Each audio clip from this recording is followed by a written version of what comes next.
ایک حسین شام شہزادی باغ میں پھول چن رہی تھی۔ وہ اکثر باغ میں ایک غریب نوجوان کو دیکھتی جو ہمیشہ اس کی مدد کے لیے موجود رہتا۔ شہزادی مسکرا کر کہتی، تم اتنے عام سے کپڑوں میں ہو پھر بھی ہر وقت میرے آس پاس کیوں رہتے ہو؟ نوجوان ہلکی سی مسکراہٹ کے ساتھ کہتا، شاید یہ میرا فرض ہے۔ ایک دن قلعے پر حملہ ہوا، سب بھاگنے لگے۔ شہزادی خوفزدہ ہو گئی، مگر وہی غریب نوجوان ڈٹ کر کھڑا ہو گیا۔ لڑکا بہادری سے لڑتا رہا اور شہزادی کو بچا لیا۔ شہزادی حیران ہو کر کہتی ہے، تم کون ہو؟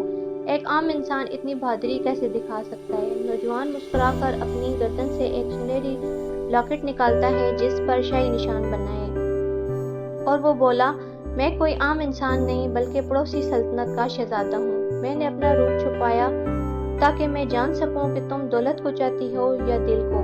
اسے احساس ہوا اصل شان و شوکت پہچان محبت میں ہے، نہ کہ لباس اور دولت میں۔